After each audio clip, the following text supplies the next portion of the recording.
Dijeron igualdad, pero esta vez me separaron. Dijeron mucho, pero no se olvidaron de callarse. Cuánto odio por mi piel sembraron. Dijeron historia y la tergiversaron. Dijeron guerra, muerte, odio y nos culparon. Siempre. Enfermedades, epidemias nos contagiaron. Exterminación de mi fauna complace a tus mercados. Dijeron riqueza y todos se lo robaron. Oro, platino, diamante, a la fuerza se lo llevaron. Y la actualidad es tan triste que todo aquello que dijeron es lo mismo que hoy se dice más. ¿Quién dice, quién explota, quién se beneficia? El asesino, el mismo que da las noticias. Hay una cuenta fácil que siempre me da las grandes riquezas, de dónde vienen y hacia dónde van. Independiente como los Mao Mao, concluyente como los Mao Mao, como los Mao Mao, como los Mao Mao. Somos resistentes como los Mao Mao, independiente como los Mao Mao, concluyente como los Mao Mao, como los Mao Mao, como los Mao Mao. Somos resistentes como los Mao Mao. Nati Dre es afroresistencia, cultura ancestral, afrodescendencia, solidaridad. Esa es la esencia, la diáspora africana eleva la conciencia, conciencia negra, universal, progresista y transcultural. Negros y mestizos revolucionando, pueblos caribeños y africanos en un solo bando. No más explotación, colonialismo interno, no más confusión, supremacía blanca en el Babilón. Soy rojo, negro y verde, afroliberación. Mientras más negro, más represión. Somos creadores, recupera tu visión. Mi misión es educar con amor, contra el silencio, vivo sin temor. Independiente como los Mao Mao, concluyente como los Mao Mao, como los Mao Mao, como los Mao Mao. Somos resistentes como los Mao Mao, independiente como los Mao Mao, concluyente como los Mao Mao, como los Mao Mao, como los Mao Mao. Somos resistentes como los Mao Mao. Hello, everybody. Welcome to the Rise Up International Morning Show. We are your hosts. Today, there are some other hosts, but we know life happens, and people are busy. People are doing the work, which is what a lot of us do over here on in these parts of the revolutionary woods. But yeah, how you doing, Fernando? I know yesterday we ended pretty early, at least me and Natasha did, so I just want to apologize to the people. Had a family issue to attend to, but nonetheless, we're back today. Hey, listen, man. Y'all had a great show. The only thing I do have to say is y'all got to chill with that Libra thing, man. With that Libra thing. Y'all set tripping over there, man. Come on, man. Shoot, you can't. It's the Libra effect. When me and Natasha are on by ourselves, it's a Libra effect because we're Libras. Shout out to Natasha, man. Shout out to Natasha. Yeah, shout out to everybody and the rest of the comrades. Yeah, BPM Reloaded. Really do appreciate all the work that everybody does, from the top to the bottom to the middle. And really, there is no top or the bottom. We're all on top, which is the beauty of it all. We got a jam-packed show today, though. Got some show notes together. This show is going to be kind of dedicated relative to kind of, since me and obviously Fernando is a pro baller. I want to heavily emphasize that today's show will be sports related, but from an anti-imperialist perspective. So we do have some things lined up and queued up for you guys. And so hoping you guys are going to enjoy the show. Nonetheless, though, want to start off by saying, to everybody in the chat, thank you, for tuning in, for coming on. Really does mean a lot to everybody that does what we do over here on BPM Reloaded. How's it over there in France, my man? What's the news in France right now? Man, there's a lot going on still. The people are outside, man, you know what I'm saying, mobilizing because of the expensive life in Martinique. Prices are skyrocketing and people can't even afford food. So that's one issue that, our organization has been out, doing work as far as that. There's also now protests as far as, because recently or soon the French soccer team is going to play Israel. So people is trying to make it so that FIFA, disqualifies Israel, saying that, as they should, saying that, Macron and these presidents, they play with genocide, saying we don't play with genocide. So So for the national team to not play Israel, so that's another thing as far as sports, you know. And I've seen certain things of certain protests to FIBA as well for Israeli basketball to be disqualified completely. So for Patrick Beverly to take his ass back to occupied territories or fucking Turtle Island, such a disappointment. But if you could like explain like how, you know, or if we could break down just mildly like how this expulsion of FIFA and how like they're asking for certain French national players, you know, to, you know, call for, you know, them to not play, or, you know, they won't play. I think people need to really understand that even some of the French national players are pro-Israeli or are Israeli. So it's like, you know, them playing against their own their own people. And so, you know, Zionism runs, you know, rampant, and it has infected every aspect of society, so much to the point where you had individuals like LeBron James from our African diaspora saying he stands with Israel, you know, but again, me and you both know he don't read Malcolm X's autobiography, because if he did, he might have some sense of you know, dignity, but he doesn't. And I'm saying that, and he's on a team that I watch, so but yeah, respect to Kyrie Irving with the Palestine chain. Right. I seen that on IG, and you know, people will look at that and you know, they'll try and make something negative out of it, but again, he's showing and exemplifying a lot of what you should as a baller. You know, there's certain aspects, obviously, probably me and you agree or disagree on it when it comes to, you know, his off the court antics. You know, but he's got a lot to there's a lot of room for improvement as far as that, for sure. But I can tell you, you know, like right now, out of majority of the players like him, Jaylen Brown, there's not a few out there, you know, that are actively playing, that are supporting, you know, Palestine, or even saying that they're anti-genocide.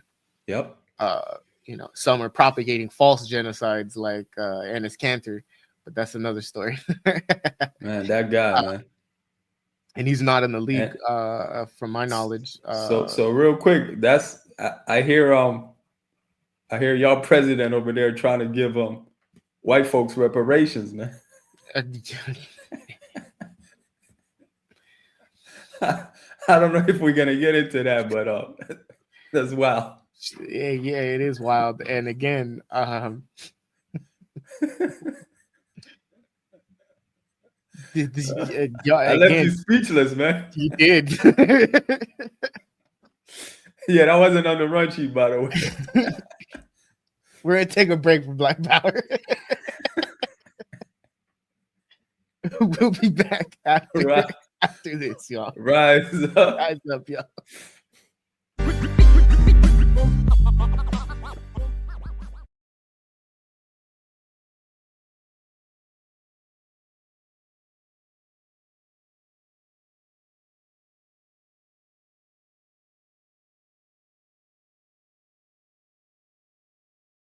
About this whole question of violence that's been bandied around, very clear, should be made very clear that in the Black Panther Party and among all black people, it's not a question of violence, aggressive violence. This is what people mostly think of. It's a question of defending ourselves and our people against the violence that's being waged upon us and has been waged upon us for the past 400 years. A war of aggression is going on against black people, not only on the level of guns, but on the level of housing, on the level of education, on the level of food, on every level of the society. There's aggression, there's hostility, suppression, and violence directed against black people. The program of the Black Panther Party, originally started as the Black Panther Party for self-defense, is to move to defend and protect black people against this violence, so that we can move to organize black people into a sufficient power to obtain our needs. That way.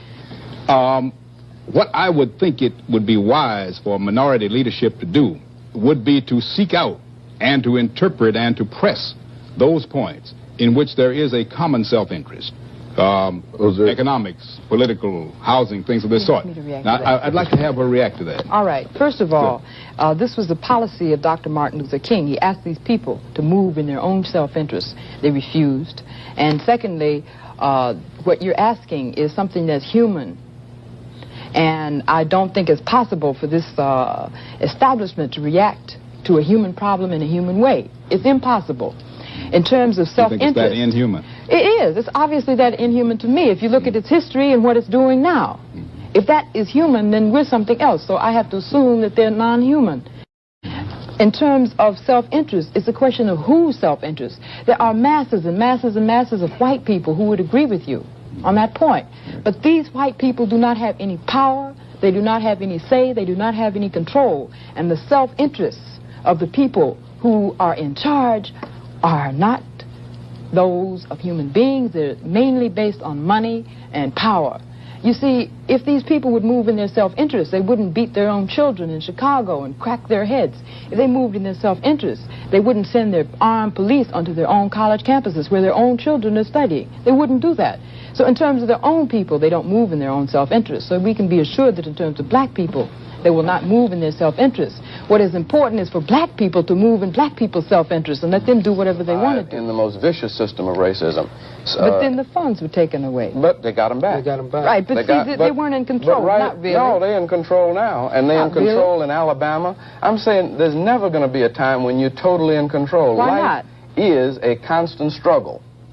I don't see why black people can't be totally in control of their destiny. Oh, only if you struggle and fight for it. Well, but that's what it's all about. But you got to fight with your head as well as with your fist or with your guns. Well, maybe, I think that all wars involve fighting on every level. That's you see, right. Politics is warfare without bloodshed, and warfare is politics with bloodshed. Yeah. Including white people. I'm quoting Huey Newton and Mao Zedong and Ho Chi Minh. Well, let's put it this way. If that's the case, then if we're in looking... the English language. If we're looking...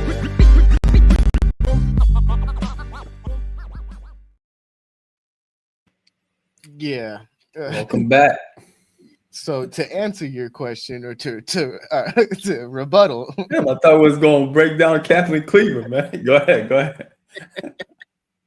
That's some bullshit. Right. But you're right. Homeboy is trying to give reparations or back pay for those that were quote unquote racially discriminated. So again, the co-optation of vocabulary, the manipulation of it, changing terminologies to suit imperial needs, to suit fascist needs. These are all this is all telling. This is all something that has been written on the wall. It's fucking, this is, again, I'm telling people on my network, we're gonna have to start changing or reevaluating our ways that we've done or combated fascism. And question certain aspects of it, not because they were bad, but because they need to be ratified, as we are seeing. As like individuals like Gerald Horn, who I know is going to get ready to be doing a show on BPM recently, or coming up, emphasizes about this, is that the fact that the right were class collaborators. They collaborated from every facet of American society, on these occupied territories of Turtle Island to get, and with the backings of corporations that understood the assignment, that was imperialism and where their money needed to be funneled and how they do that. And I keep saying FCC, and it's FEC, so it's Citizens United versus FEC, which it was a federal case that granted basically autonomy to corporations to funnel billions of dollars into elections. So, again, we have to understand they're not voting stations, they're polling stations. So it shows the amount of individuals that they were able to indoctrinate into believing that this person is who needs to be in power. You got all these people saying he's going to be taxing all of these countries and going to be making things cheaper for us to buy. No, he's going to be making tariffs. That's not how tariffs work. Tariffs don't work where the country pays the tariff. No, we pay the tariff. It's the same shit he was doing when he was in office fucking 4 years ago, creating tariffs like on cheese and wine. And now why they sell bagels like that whole bagel and cream cheese shit, you know, a gate that was going on where like people were mad that they weren't going to be able to, that they would be paying extra money for bagels, for cream cheese to be spread on bagels and stuff like that. You guys can quote me if I'm wrong, but I remember heavily that was in the news where he was putting tariffs on cheese and wine and shit from other countries. And I just thought that, you know, even then people don't understand tariffs. I understood tariffs because I actually, you know, understood economics, you know, to a degree. I actually paid attention, you know, Yeah, but no doubt. Yeah, you know, yeah. that whole, these are all things that they have stated that they were going to do. And guess what is in Project 2025? So when he says he doesn't have anything to do with Project 2025, he's a fucking liar. He's lying. Yeah, Yeah, he's not the author of it, because this was a project that had 17 years worth of history, which means that multiple presidents worked and funneled money and were given money. Of course. You know, Barack Obama, you know, Joe Biden and Trump, you know, if you add all those together, that's what, 8 years from Obama, 4 years from, you know, from Joe Trump Biden. And Joe Biden, another 4 years. That's 16 years. So within the cosm of those time periods of manipulation where they told our African diaspora vote, they were creating bipartisan legislation that was to cripple and to mislead the African masses through people like Obama, Cory Booker, Jamal Jeffries, you know, all of these individuals, you know, that are in office, you know, that are of color, you know, of BIPOC, you know, heritage, you know, the neocons, the neoliberals, you know, the individuals that help keep imperialism afloat. And, you know, it's wild. It's wild because, you know, we don't got a whole lot of time. I don't think people think that if you think there's going to be another election in 4 years, I don't think so. I genuinely, that's, you know, call me conspiratorial, but I genuinely believe in revolution, and I genuinely believe that we are living under a time period if we don't fucking get our stuff together, because I need to stop cussing on this network. If we don't get our stuff together, we're headed for some very, very you know, choppy waters that I don't even think people understand. We have no rows, won't help this. We're in an inflatable boat that has a leak in it in many different places, and we're sinking, and we're in choppy water. So yeah, for sure. No, you're right. I think we have to intensify the work without a doubt, because, you know, the oppression is going to be intensified without a doubt. And yeah, we have to be on top of this. We have to be conscious of what we're doing, and we have to, like you said, there's a lot of things that we have to do differently, because a lot of things haven't been working. And, you know, we're here, and sometimes we get caught up in doing the same thing over and over and over, and, you know, it's a pathology. Yeah. But yeah, without a doubt. But listen, we got a couple articles. We have something on Iran, but real quick before we get to that, you can leave it up there. But I just wanted to mention real quick, Kathleen Cleaver, you know, she just, because she's so inspiring, man. And, you know, she speaks about black people moving in the direction of our interests. And that's so important. You know what I'm saying? A lot of us sometimes are here quoting all these people, and then we don't follow what they're saying, you know, whether it's the Panthers, whether it's Malcolm, you know, we have to listen to what they're truly saying. You know what I'm saying? When she speaks about us moving in the direction of our interests as black people, as African people, you know, the masses, not no individual shit. We have to move in everything that it is that we do. We have to move the direction of the interests of our people. And that's one thing that's key, you know. And she also mentions the level of violence that this system brings. You know, she mentioned that at the beginning, she started talking, and the level of violence, this is a system that's extremely violent, you know. And you know, on Wednesday's show, right here on the Rise Up, Jalil Muntaqeen spoke about Jalil and Jihad, actually, they spoke about the slow genocide, you know, on our people, on African people in the United States. That's another thing that sometimes, you know, we think we out here, you know, it's a slow genocide going on our people, and it's been going on. You know, we have to keep reminding ourselves of these things sometimes, because sometimes we think that, and like you said, this is why we have to come up with new tactics and be on our shit, because it's real out here. You know, so just wanted to mention that real quick. You know, I wanted to highlight the back end of that conversation that she had with that gentleman who was completely gaslighting. I mean, again, we stop cussing.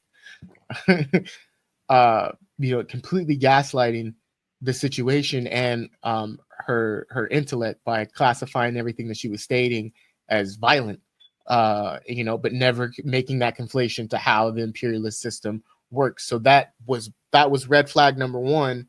And a justifiable fact to prove that individual that she was speaking to is a traitor, is an individual who has already bought into the exploitation of his own people, and then classifying that via justification or trying to justify that by being a you know, a form of patriotism or a form of patriarchy, you know, trying to make it seem like she doesn't know what she's talking about, or what she's talking about is completely nonsensical. And so that's a big problem too with this society, is that it's very patriotic. It's very, you know, toxic masculine. That's what has fueled imperialism for so long, settler colonialism. It's one of its major aesthetics. And so, you know, Kathleen, you know, putting herself in a position to say like, well, what am I saying is wrong that you can't say, you know, that about the system that we live under?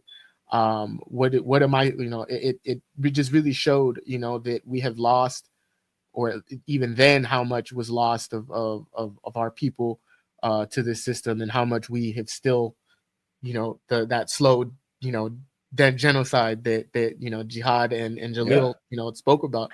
It really, you know, makes that it gives an example for it, one of many, one of thousands, one of millions.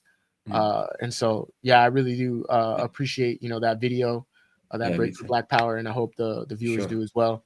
I wanted to get your thoughts, man. I see that Iran is doing some deals with your, you know, your country. If you could explain, you know, just in, you know, in brief detail, or however you know much time you want to, how this might impact the diaspora there, you know, and if there is any minimal impact to this, but what are some things that people might not be, that this article might not be highlighting that you could probably highlight? Well, let me just read a little piece of it. So Iran reiterates solidarity with Cuba against U.S. sanctions. The Iranian foreign minister spokesman condoned the United States for maintaining a comprehensive economic embargo on Cuba, emphasizing that the Islamic Republic stands in solidarity with Cuba in the long-standing struggle for sovereignty, freedom, and dignity. In a post published on the social media platform X on Thursday, Esmail Bagay reacted to a resolution overwhelmingly ratified in the UN General Assembly to slam U.S. unilateral coercive measures against Cuba for a 32nd year. He noted that out of the 193 member assembly, 187 voted in favor of ending Washington's economic embargo on Havana, while the Israeli regime and the United States were the only parties opposing it. We stand in solidarity with Cuba in its long-standing struggle for its sovereignty, freedom, and dignity, Bagay pointed out. Yeah, so see, this is wild though. It's still, I mean, it's always been that way. It used to be a couple other countries, you know, siding with the United States. Now it's just down to Israel and the United States. That should you know, that should speak to the people, because even other imperialist nations like the one I'm living in, like France, is still voting to end the embargo. So you know what I'm saying? Like this embargo is on another level. But again, it's all about power. And the United States, for example, you know, when we speak about Guantanamo Mhm. and Guantanamo Bay, they're not willing to give that up, you know. So ahead of Wednesday's UN vote, Cuban Foreign Minister Bruno Eduardo Rodriguez Parrilla said the votes in favor would reaffirm the right of our people and of all peoples to defend their independence, sovereignty, and self-determination without interference and foreign intervention. Yeah, so basically, I think obviously overall this is a good thing, you know, that Iran is in solidarity with Cuba. Mhm. You know, I just think that, how do I put this? I think that I don't believe that the embargo is the totality of the problems that are going on in Cuba. I definitely think it needs to be lifted, obviously, and it's gonna help. It's gonna help some, but there are a lot of things going on in Cuba right now, and that need to be, you know, that need to be questioned. You know what I'm saying? Yeah. Within the island as well. It's not just the embargo. You know what I'm saying? We were Mhm.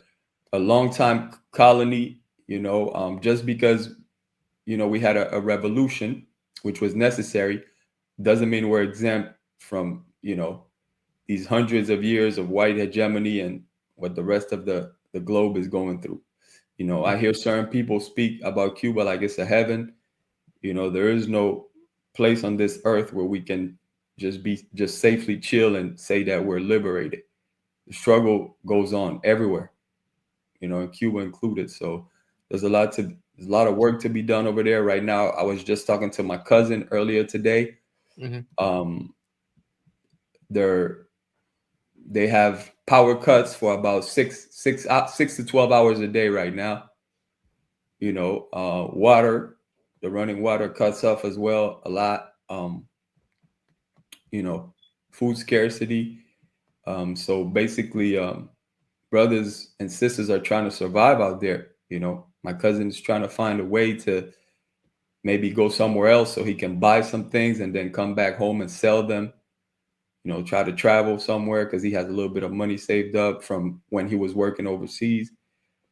Just, you know, it's just um, constant struggle out there. It's difficult, but definitely this embargo is crazy though. It definitely needs to be lifted. Mhm. I don't know how much longer it's gonna go on, but I see that there's a lot of movement, people standing in solidarity with Cuba as far as that, which is good. But I think to a certain degree, we also, you know, it's complicated, but we still have to question what's going on within the island. You know, especially Yeah. as African people, um, what's going on with our brothers and sisters in Cuba. You know. Yeah. And I'm glad that you raised that up because, you know, I think people try and conflate because, you know, Cuba, you know, had its liberation, it had its revolution, that, you know, somehow, some way that revolution withered away of, you know, anti-black, anti-African, you know, aesthetics. And, you know, I have to say, you know, that's not what happened. You know, you've taught me a lot more, about that, you know, further than I had, you know, done my research, to the point where you proved, you know, they don't even, you know, some education systems, if not all, in Cuba don't really highlight the African revolutions that happened on that island before, Mm. before the Cuban Revolution with Fidel and Che and his brother Raul and everybody. Um, and I think that just goes to show you, like, even now we have certain individuals, and I'll say it, you know, certain individuals come from that island that are from the diaspora, and they, bite their tongue on how they should feel, or they don't say anything at all because they're not really invested in, you know, the true liberation of all Africans, and they kind of mildly see things, you know, to suit their own personal individualistic narratives. And that's not a knock. I'm not going to name nobody personally, but I've Yeah. just seen over time, you know, people go over time in history, and, you know, they come back with either one of two awakenings: is that anti-blackness is fucking everywhere until we get rid of imperialism, or they come back thinking that, like how you said, that Cuba is a safe haven and, you know, it's this beautiful place where there's no racism and there's no this. And it's like, no, it's like there's racism everywhere because we haven't dealt with, one, the anti-blackness that comes through the roots of settler colonialism that's now in its contemporary form, you know, late stage capitalism and global imperialism, you know, corporate imperialism. You know, we have to really define certain things. And so I'm glad that, you know, at least you were able to, you know, from a Cuban perspective, say like, hey, this is good, you know, because the embargo needs to end. But there's some other things that we're not talking about that, you know, should be highlighted in an article that aren't, you know. And so, and I understand that it's a difficult conversation because we are anti-imperialists without a doubt. But that doesn't mean that we still can't question certain things that, you know, that go on exactly in an anti-imperialist state, you know, because there's, you know, things are constantly moving and things need to constantly evolve and constantly get better. And unfortunately, if you see what's going on in Cuba, it's no different than the rest of the world as far as, you know, African people being at the bottom. Unfortunately, that's how it is over there too, you know. So obviously that's something that needs to be questioned. Yeah. And, you know, maybe, you know, we could, you know, eventually get into that conversation. I know, shout out to our comrade Vlad, No doubt. You know, hopefully, you know, we can have an individual like that. And I do know you do, you know, shout out to Havana Negra, you know, which Vlad is a part of as well. You know, so that's, if you guys want insight on a lot of the things that even we're talking about right here, I highly advise you guys to go, especially if you're Spanish fluent. I'm to a degree, so I understand. I think I told Vlad I understand like every other 5 words, like I pick up the pieces after. But it's a really, really good program, you guys. I highly advise you guys to go out and watch it. They just had an episode with some Afro Mexicans, which was a dope conversation as well. So I highly advise you guys to go watch that. Is that ever going to make its way to BPM? Do you know? I don't know, man. I don't know, but I'm still trying to talk to the comrades. We'll see, man. But it would be dope to have something in Spanish on BPM for sure. Yeah, because the insight that you guys bring, not just even from it's like from a personal perspective, but it's like you guys go into things that I think the viewers here, people in the live chat, you know, would really appreciate, people that come and, you know, onto BPM. So hopefully that happens. You know, I don't really have a big old Christmas list, but that'll be one of them that's on my list. Is you guys on BPM. Just to give y'all an idea, we have on our next Habana Negra, we actually have our elder Norberto Mesa, and he's a brother that's been, you know, doing anti-racist work in Cuba for the longest, literally, you know, the longest.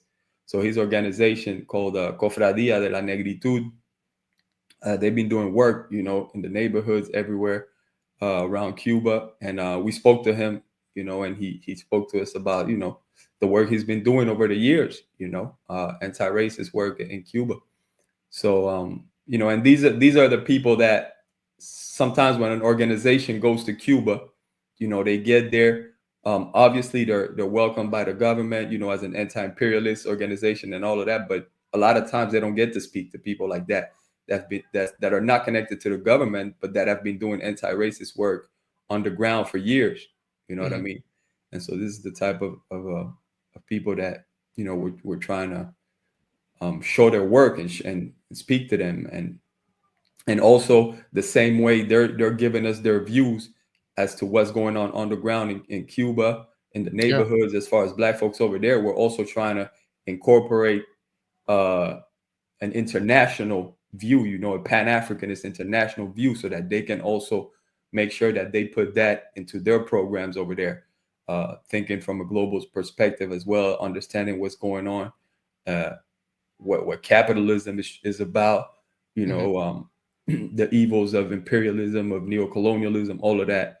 And so that they can incorporate that within their political education on the ground with the anti-racist work that they do in Cuba. So, yeah. And again, very shout out to Vital Hoops, very vital conversations you're having over on your networks, and always cue them in when we can. If we can though, my guy, let's get to something that I think me and you probably would are going to enjoy. I created some show notes, did some summarizations on some articles, some of which are new, some of which are old, are current in time, but still have a jarring effect on being factual within reality and kind of telling the future in of it itself. But this article that we have right here, and the rest of the conversation will be centered around how sports media as a whole funnels imperialist values. It creates an agenda that upholds imperialism. We've seen it, via the lens of Stephen A. Smith saying, hey, I'm not here to basically uplift my people. I'm here to make my white owner some more money. I'm here to make my boss more money. Or the likes of, the Super Bowl halftime show and the flyover with the jets and whatnot being not very prevalent post or pre 1991, but post 1991, it has been something and a staple that has been a part of the Super Bowl and a part of every game in the NFL. The standing for the national anthem, all of these things were not prevalent, post 1991 in regards to why people stood up. People stood up because the players, in respect to the players that were coming onto the field. Everything was ratified and changed to suit a military industrial media complex need. And so this is what this first article, as we'll go over as many as we possibly can in regards to that. This first article highlights how sports media, including ESPN, has participated in the broader military industrial media complex by presenting military displays as part of sports entertainment. Patriotic halftime shows, flyovers, as I've just stated, and defense sponsors programs are framed as entertainment, subtly normalizing militarization. So subtly normalizing the exploitation and the destabilization abroad with one goal in mind: expansion of imperialism. Fairness emphasizes in this article how media strategizes to manipulate public perception. So getting the narrative out there, this false narrative, this manipulative narrative, this manufactured, consented narrative that they need to uphold destructive values, uphold U.S. military actions, and essentially ignoring their destructive global impact. And this directly aligns with the next article that we're going to be getting into. There's a quote from this article that states, media outlets rarely question the military's presence in sports media, instead celebrating it as patriotism, turning arenas into recruitment platforms for the war machine. So yes, manipulating the masses, thousands of people, into believing that they're, again, the quote that they always use, they're fighting for our peace abroad. How are you fighting for my peace abroad when I don't live in a rural area or a densely populated area in Iraq? I don't live in a densely populated area in Afghanistan. I don't live in fucking Palestine. I don't live in Lebanon. I don't live in these places. So my freedom is not there. It's a false manipulation, just like which creates a false national consciousness that even O'Malley, you should tell it, talks about in regards to his Oxford Union address, which we talked about on here. When he talks about how people classify themselves as Cameroonians, not knowing that is a Portuguese term for shrimp, or or that Nigeria was named, original name was Nigeria. So we don't classify. We have, and this it breeds false consciousness, which gets people to believe that they need to uphold the values of military, and that people are actually fighting for our freedom, and that the people that are abroad are terrorists, when really they're there to help expand imperialism that then subjugates the masses of people here in the occupied territories of Turtle Island, just like it does everywhere else, to having to work under the constraints of imperialism. And so yeah, sports is huge, the way they use sports, man, as far as the propaganda, even with like the saluting our troops. They're constantly, the flag, the anthem, constantly on every sporting event. Doesn't matter if you're in middle school or professional, like every single event, you know what I mean? The singing of the anthem, you know. When I got to the States, you know, I got there in high school, you know, so I was like 15, and during the basketball games, that was new to me for the anthem to be you know playing for like very a you know Nazi-like. a high right for like a high school kids event. I was like, man, what's going on here, you know? And then the way the propaganda works is like, you know, it starts just being part of your you know programming. And so when the anthem comes, what happens? You know, you're about to play, so you start feeling good about it. You know what I mean? So that's you know, that's something that's all planned, you know. So now when you hear the anthem, you starting to, you know, you lift your chest up, you know, you're ready to go.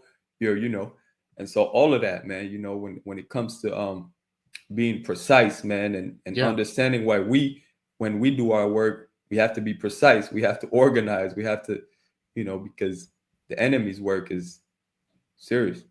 Yeah, and an article that complements what we're talking about here by Truthout is Inside the Media Military Industrial Media Military Complex Impacts on Movements for Social Justice. And it says right here, a quote from it: media outlets serve as conduits for military propaganda, masking imperial violence as patriotic duty. ESPN, it's where Stephen A works, where a lot of brothers and sisters from the diaspora work. Owned by Disney, aligns its programming with narratives that celebrate U.S. military might, subtly reinforcing legitimacy of endless wars. And so that's a quote from the article. Truthout critiques how media, including sports networks, amplifies the agenda of military-industrial complex.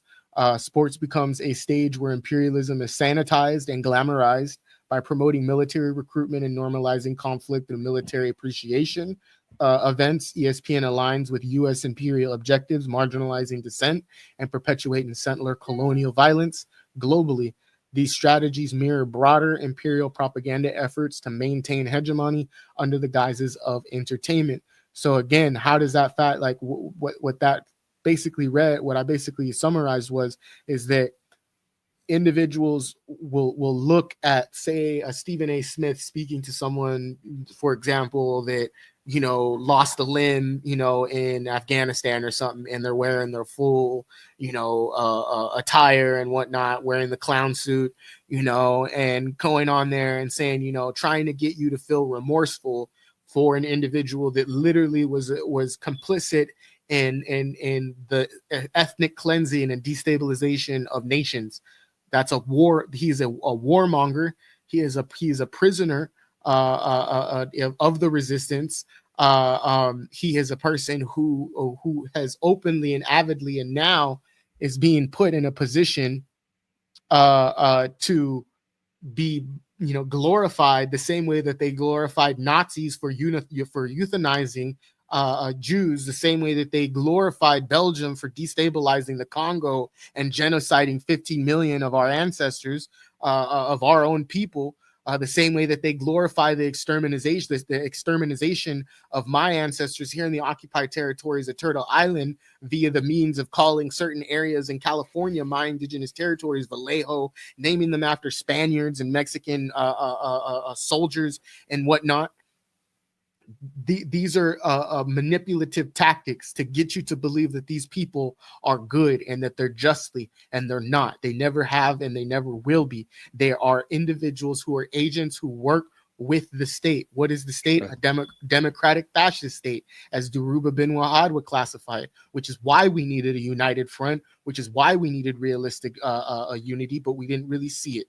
And I'll land my plane there in regards to that. But people need to understand, Stephen A. Smith does not work for the diaspora. He works for the system. People like, I'm sorry, the list goes on. I can name as many people as I want, but I'm getting you to understand that these systems work with the systems. So how do we change it? By working against an empire, by creating truthful narratives, by exposing it the way that we're doing here.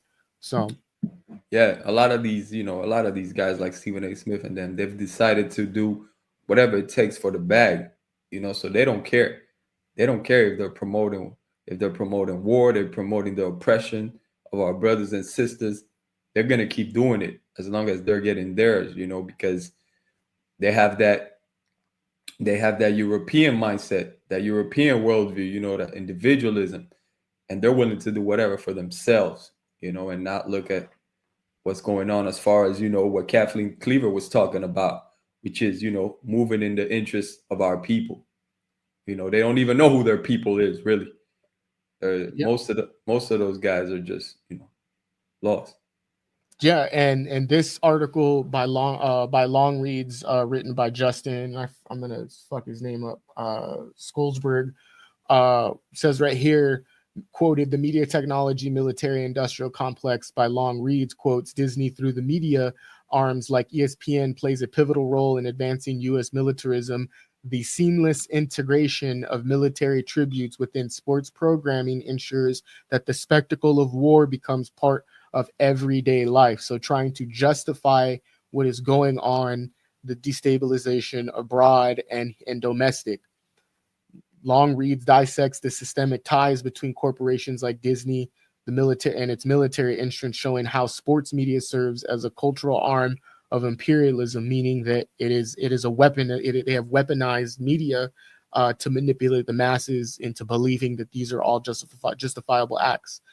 These spectacles, like flyovers and military recruitment ads, ESPN contributes to the cultural normalization by literally normalizing it by saying, okay, these flyovers, which one cost millions of dollars in taxpayers, so you pay for these flyovers that but yet your communities don't have paved streets, you don't have clean water, you don't have adequate plumbing, you don't have adequate amounts of food in the fridge, your lights are always off and on, destabilization that is, again, domestic and abroad.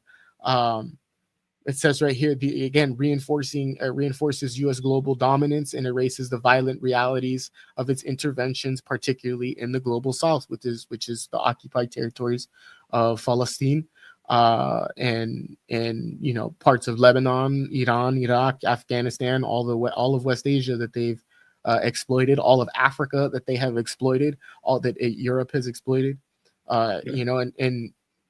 just to conclude. These sources reveal how sports media, particularly ESPN, operates as a key propagandist for U.S. military-industrial complex.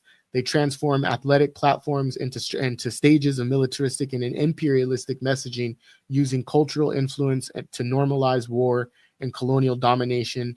And so we we got to start understanding that the NBA works heavily with the military. I had an individual by the name of Roger Stahl on that went in depth on this. He has a book called Militainment Inc. That goes in depth on how sports and the military came to be, and how the military media industrial complex was formulated, and how it's been there all along. They just started to ramp it up in the 90s, and so I know I fast tracked that that process. Even when it comes to like their work overseas, like the Basketball Africa League, you know what I'm saying? Yeah, me and you talked about that. Yeah, directly linking with AFRICOM, and having military bases in Africa, and working with these sellout presidents in the motherland. You know what I mean? Yeah, and all for personal gain. That part, and they call it for the people though. Like right? that's what they showing. Like, yo, listen, we're doing this so that we can recruit the talent in Africa, and with bigger interests behind that, Yeah, it's purely exploitive. It's purely for by any means to gain the resources, which means human resources too, which is why basketball, football, track, all of these are aesthetics, that have been used to funnel and keep capitalism afloat by, garnering all of these athletes and then manipulating them into believing that their abilities are, should be classified under a dollar system, under a celebrity status, and It's purely an aesthetic to keep everything afloat, and Absolutely. weaponized. And then what they do is that, they grab a dozen athletes or even less, and they just do stories about individuals and be like, look, see, this is how we've been helping out. Look at this guy. He came from here and he got his opportunity due to this program that we're building. You know what I mean? And then meanwhile, the genocide goes on. And it continues, which is why we have very few individuals that are talking about it. We highlighted, two, that have done it. 3 I can say with the coach from, the Jets that got fired for being Lebanese, basically, and his owner, who was a Zionist. He was a part of Trump's cabinetcy. The owner of the New York Jets. Yeah, it's again reframing how we look and how we combat fascism. That's right. Is the key here, because we can sit and wait for Stephen A. Smith to catch a clue, but he's following the 5 rules of dodgeball: dodge, duck, dip, dive, and dodge when it comes to one and liberation. So he's not willing to do. He's not willing to do what me and Fernando and everybody here and on the Rise Up morning show on on BPM Reloaded is willing to do, which is give the right narratives, which is to give the truth, which is why our platforms are so essential to the African masses, to the African diaspora, is because we don't have a whole lot of this. People wouldn't know that the military works in cohesion with the NBA and in ways that it does. They just see it, and then think that it's again a form of normalization, and it shouldn't be. These organizations work in reciprocity to keep the notion that Zionism it needs to stay afloat when it doesn't. There's a lot of means that go to this, and very, very, I wouldn't even say disappointed, because that would be the wrong terminology. I'm just deeply confused at how long it has taken for us, even in the past 4 years, to really understand that people like even Colin Kaepernick have sold themselves out in regards to a revolution, co-opting terminology to then garner billions of dollars in a settlement, and then masquerade around like the NFL is going to allow him to come into a league that he just settled himself out of. Make it make sense, It's a shame, because I think some of these brothers like Colin Kaepernick, I think they start off on the right, on the right foot, with the right intentions, but then they get lost in the sauce, Yeah, and it really puts a damper on people. People think that's revolution. They think him doing what he did, settling, and then pandering to the same league that he called out for racism to allow him access back to the league, rather than to funneling that money into creating revolution. That the only way racism changed, like how we've said earlier in the show, is as if we properly address imperialism. That goes for whether it's in Cuba, whether that's in occupied territories of Turtle Island, whether that's abroad, and all of the countries that are deeply affected by imperialism. It is the same. It is the same goal. We just have different modes of getting to where we need to get. That's the beauty of being holistic, revolutionary thinkers, being resistance fighters, being resistant to imperialism, is being holistic. And so, I would like to expand on this some more when I can find some, do some more research. I know I do a show on called Breaking the Backboard, which Fernando, co-hosts, every now and then when he has the time, for which we go over basketball narratives, and we bring up, shit that stuff that we see in media, and, in sports, to be exact, and kind of, put a twist on it that's very decolonial based. And so, I don't know what you got to say.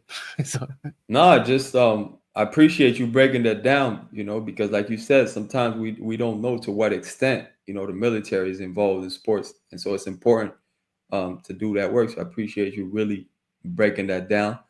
And I stayed up late for that one. Yeah. Shout out to you. And I definitely invite people to tune in on Monday, this upcoming Monday after the weekend, to check out Breaking the Backboard on your network on the Indigenous Nightmare. Yeah, you're gonna be there, right? You're gonna be there? I'll be there on Monday. All right, we got that. That's already on. That's already on wax right now. So he can't pull out now. Definitely. I'll be there. I don't know if you want to go to a quick break and then we can queue up some stuff and then kind of conclude with the show. All right, let's go for another break for Black Power. All right, we'll be back. Enjoy some words from, let's see who we're gonna play. Enjoy some words from Walter Rodney. We'll be back, y'all.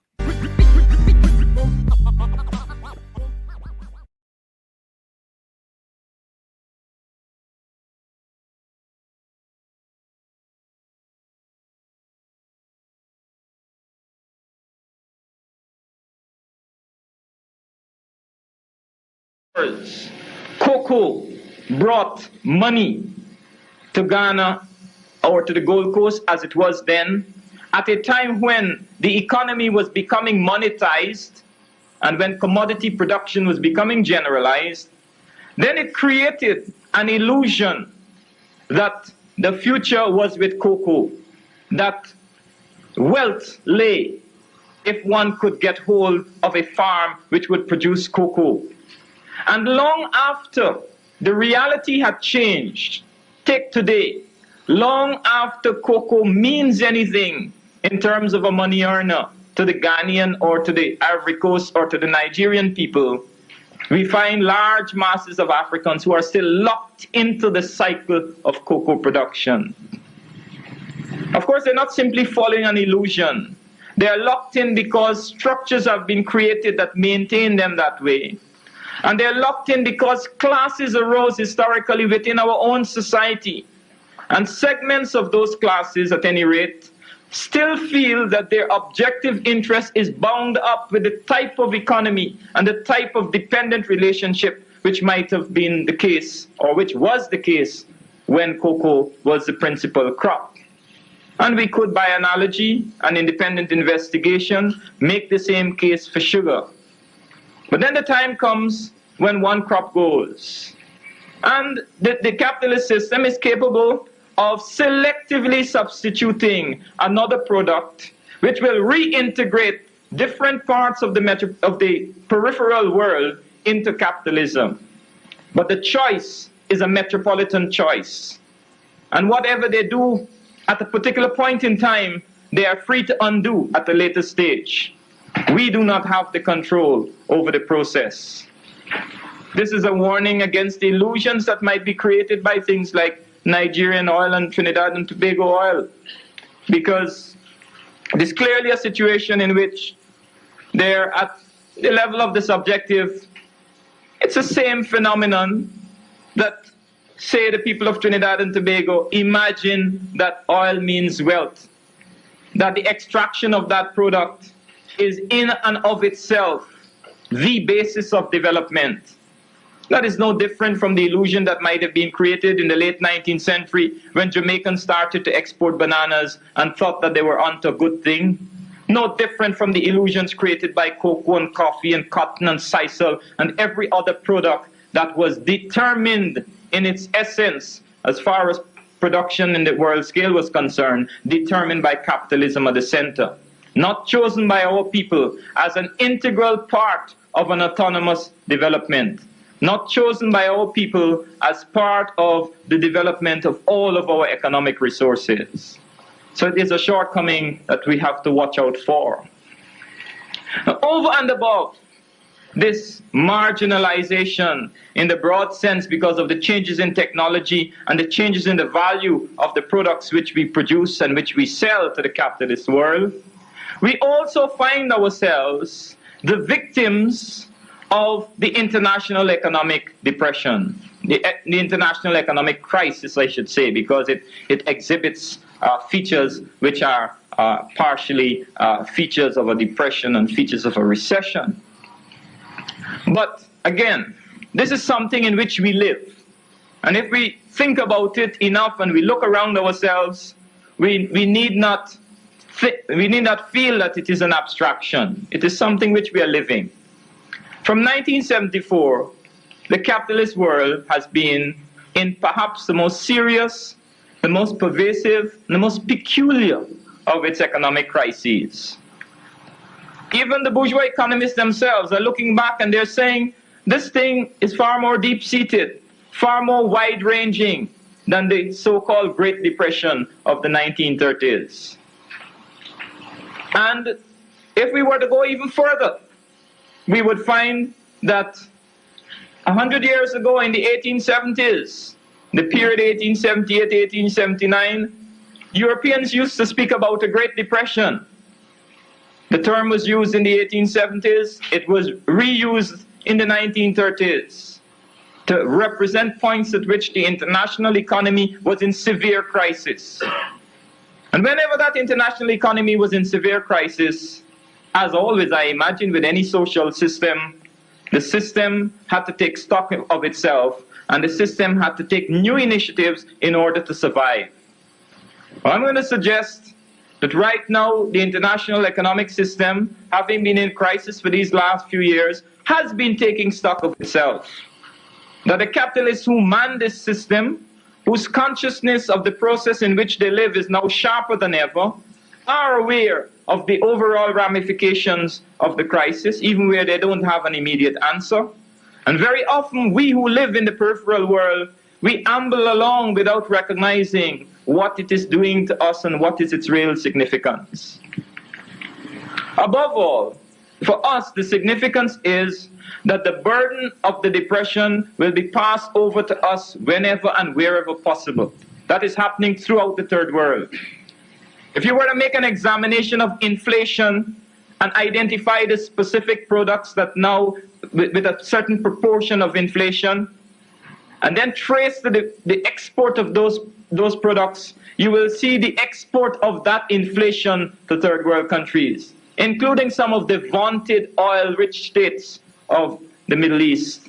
Those are also ones that import the inflated products and in that sense accept the inflation from the central capitalist countries, which of course is not new, because in previous depressions, central capitalism has also sought to export the depression, to export the penury, to export the pressure created by contradictions internal to the system.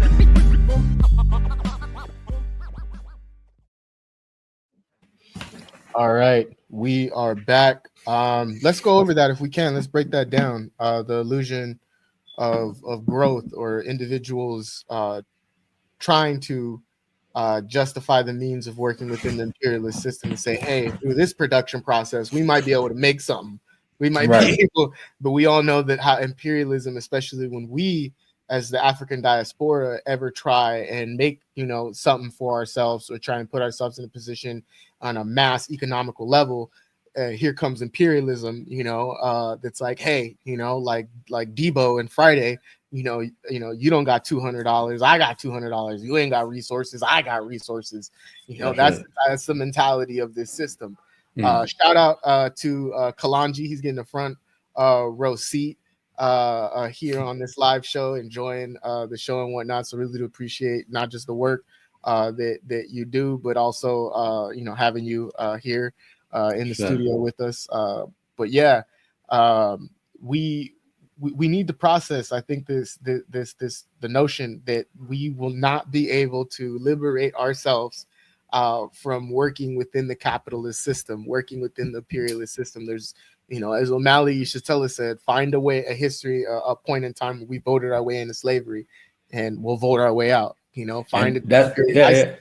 When we bought our way into slavery, and I say we buy ourselves the way out, but there's no means of that. We know revolution is going to be bloody, cut, shoot, and bomb, as he emphasized. And that has become one of our biggest problems, because it's difficult for a lot of our people to understand. They keep trying to think that oh no, we could do it within this system. We just need to reform a little bit over here, do a little bit of reforming over there. We're going to be able to do it. We just got to work harder, this and that.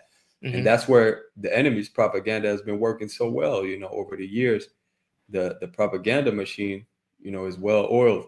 Again, we come back to this a lot because that's the key, and so like you said, there. Consciousness.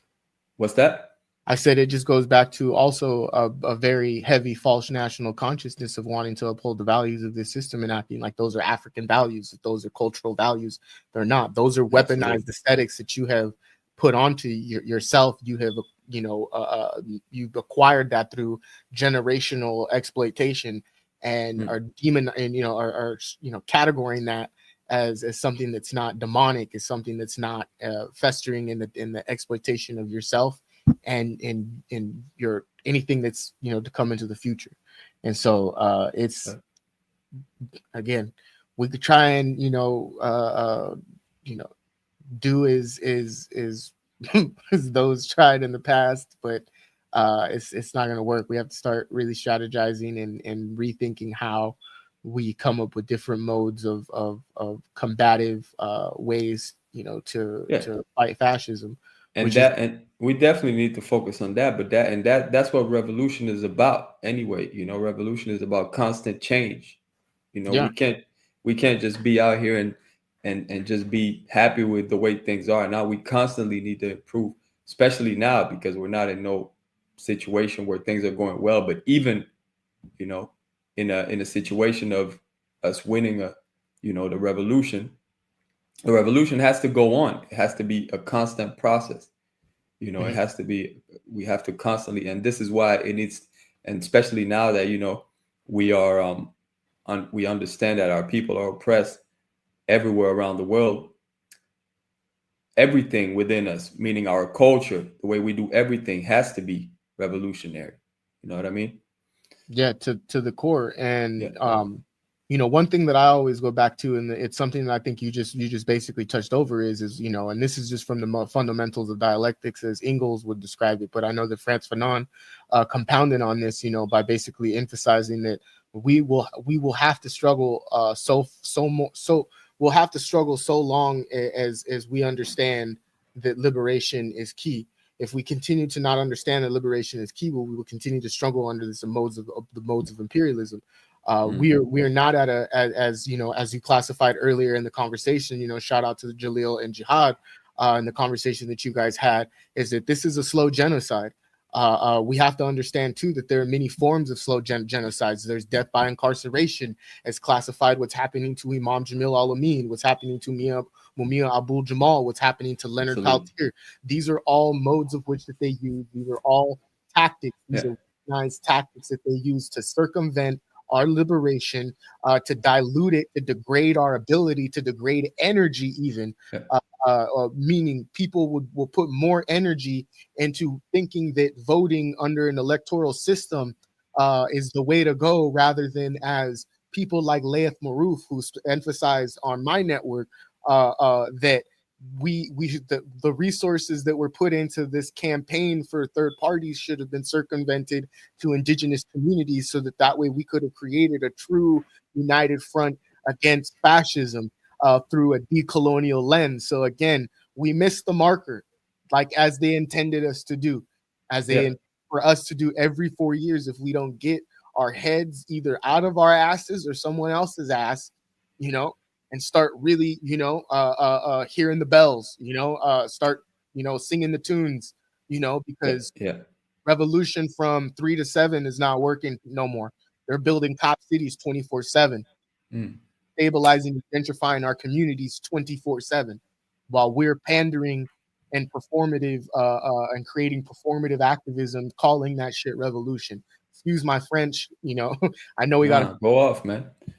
Another aspect that I would like to highlight as far as the slow genocide, is food and health.